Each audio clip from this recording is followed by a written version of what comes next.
Drawing की class में एक बार फिर से स्वागत है आपका। बच्चों, हम पढ़ रहे थे वस्तुनिष्ठ प्रश्नों को, जो कि आपके आलेखन कला के अंतर्गत, ड्राइंग के अंतर्गत जो है वो आते हैं। और इसमें से 4 ऑब्जेक्टिव टाइप के प्रश्न, 4 विकल्प दिए रहेंगे। उसमें से एक प्रश्न आपका सही आंसर सही होता है, जिस पर आपको टिक लगाना होता है। और या तो फिर आप OMR शीट आपको मिल सकती है, जिसमें आपको गोला काला करने के लिए आ सकता है।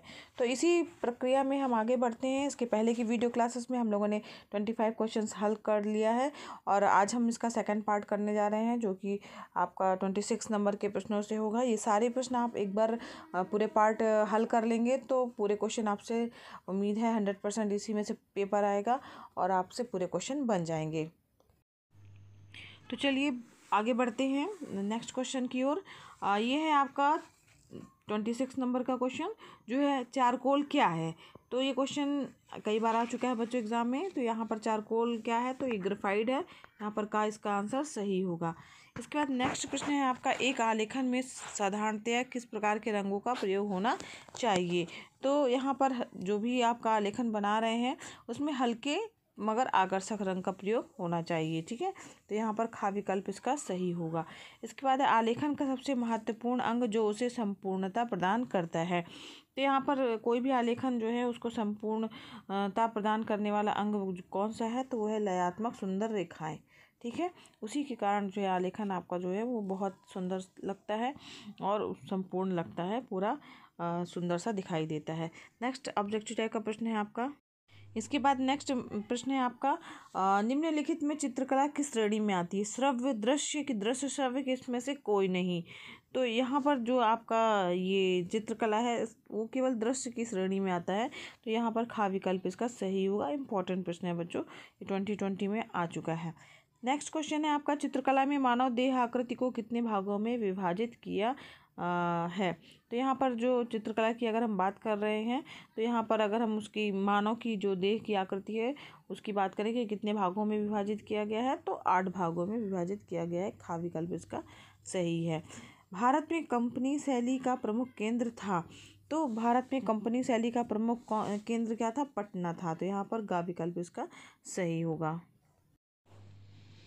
अब यहाँ पर प्रश्न है आपका, पूर्व मध्यकालीन अवधि की चित्रकला में पाल चित्रशैली के मुख्य विषय किस धर्म पर आधारित थे। तो यहाँ पर बौद्ध धर्म पर आधारित थे। यहाँ पर का विकल्प इसका सही होगा। अगला क्वेश्चन है आपका, समकालीन चित्रकार जामिनी राय ने किस कला शैली के अंतर्गत चित्रण किया है। तो यहाँ पर अगर हम इनकी चित्रकला से 4 ऑप्शन दिए गए, तो इसमें से कोई सही नहीं है। तो यहाँ पर घा विकल्प इसका सही होगा। फिर अगला प्रश्न है, हड़प्पा से प्राप्त प्रसिद्ध नृत्यांगना मूर्ति किस धातु से बनी हुई है। तो यहाँ पर जो हड़प्पा संस्कृति से प्राप्त जो है नृत्यांगना की जो मूर्ति मिली थी वो कांस्य धातु की बनी हुई है। गा विकल्प इसका सही होगा। ये प्रश्न इंपॉर्टेंट है बच्चों, आ चुका है आपके एग्जाम में। आधुनिक भारतीय चित्रकला में संत चित्रकार किसे कहा जाता है। तो यहाँ पर इसमें 4 विकल्प जो दिए गए हैं बच्चों, उसमें से राजा रवि वर्मा यानी का वाला विकल्प सही है। आलेखन कितने प्रकार का होता है, तो आलेखन 2 प्रकार का होता है। का विकल्प इसका सही है। किसी प्राकृतिक आलेखन को किस प्रकार आकर्षक बनाएंगे। तो कोई भी अगर प्राकृतिक आलेखन है तो उसको हम किसके द्वारा आकर्षक बना सकते हैं, तो पत्तियों के द्वारा जो है वो हम उसको आकर्षण उसका बढ़ा सकते हैं, उसको आकर्षक बना सकते हैं। प्रसन्नता और समृद्धि का रंग कौन सा है।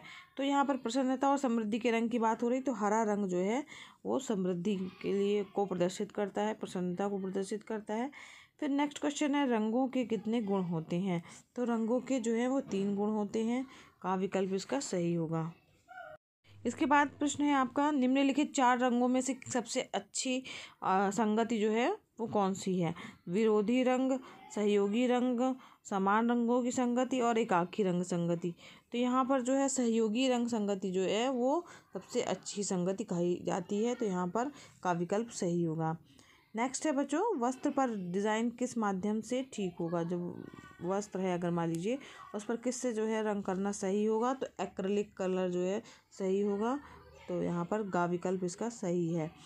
किस नंबर की तूलिका से सबसे पतली रेखाएं अच्छी बनेंगी। तो पतली रेखाओं की बात हो रही है, तो यहाँ पर ब्रश का नंबर जितना कम होगा उतनी ही उससे रेखा पतली बनेगी।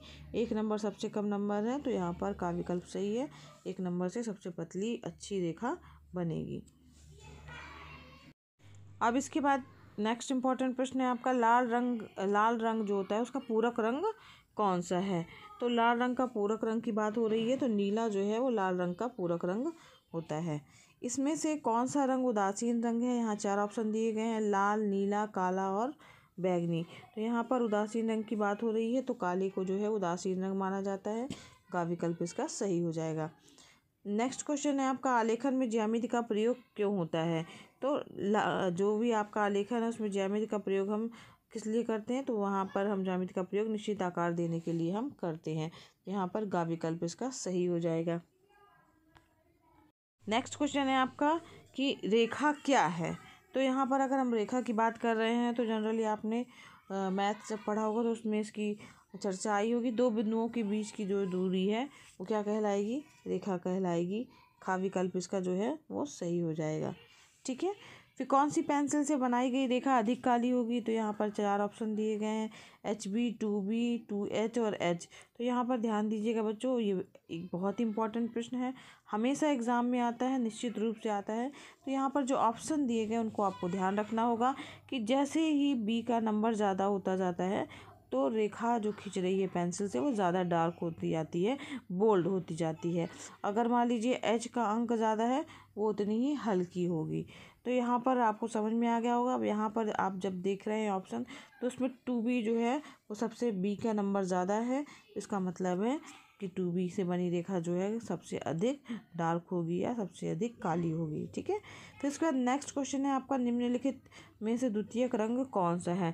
तो द्वितीयक रंग की बात हो रही है, तो लाल, नीला, पीला जो है ये प्राथमिक रंग में ही आते हैं, मगर नारंगी रंग जो है वो द्वितीयक रंग में आता है। तो यहाँ पर गा विकल्प इसका सही हो जाएगा। नेक्स्ट इंपॉर्टेंट प्रश्न है, लाल रंग नेत्रों पर कौन सा प्रभाव डालता है। तो अगर हम लाल रंग की बात कर रहे हैं बच्चों, तो लाल रंग हमेशा गर्म रंग कहलाता है। तो यहाँ पर इसका मतलब है कि वो गर्म जो है प्रभाव डालेगा। गा इसका विकल्प सही होगा। लाल रंग में कौन सा रंग मिलाया जाए कि वह नारंगी हो जाए।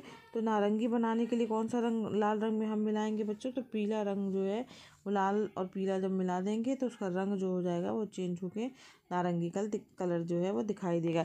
तो यहाँ पर जो है गा विकल्प इसका सही होगा। नेक्स्ट क्वेश्चन है, निम्न में कौन सा रंग जो है इंद्रधनुष में नहीं है। तो इंद्रधनुष के रंगों के बारे में आप जानते ही हैं बच्चों, कौन 7 रंग होते हैं और वो रंग सभी जानते हैं आप। बैगनी, जामुनी, हरा, बैजानी, नीला, पीला, बैजानी, ह पी नाला, हा से हरा, पी से पीला, ना से नारंगी और ला से लाल। तो यहाँ पर अगर हम जो रंग आ रहे हैं उसमें से भूरा रंग जो है नहीं आ रहा है, तो इसका मतलब है गा विकल्प इसका सही होगा। तो इस प्रकार से आज हमने 25 प्रश्न टोटल जो है वो कंप्लीट किए हैं। तो ये सेकंड हमारा पार्ट था। इसके सभी 25 प्रश्न आप अच्छे से पढ़ लीजिएगा बच्चों। ये अक्सर एग्ज़ाम में आने वाले प्रश्न हैं, आपने देखा भी होगा कि सबके सामने सन भी लिखा हुआ है। तो वो इम्पोर्टेंट प्रश्न हैं, उनको आप तैयार कर लेंगे तो इन्हीं प्रश्नों से ही आपके वार्षिक परीक्षा में जो है, बोर्ड एग्ज़ाम में जो है वो क्वेश्चंस आएंगे। तो बच्चों, अगर वीडियो आपके लिए हेल्पफुल लग रही हो तो वीडियो को ज़रूर लाइक कीजिएगा। चैनल पर नए हैं सब्सक्राइब कीजिए बच्चों। साथ ही प्लेलिस्ट को भी विज़िट कीजिएगा, उसमें आर्ट के भी, मैथ और साइंस के भी और दूसरे सब्जेक्ट के भी वीडियो डले हुए हैं आपके क्लास से रिलेटेड, जो आपके लिए हेल्पफुल हो सकती है। धन्यवाद बच्चों, मिलते हैं नेक्स्ट वीडियो क्लास में। और हाँ, ये वीडियो क्लासेस फ्री हैं तो शेयर करना मत भूलिएगा। धन्यवाद।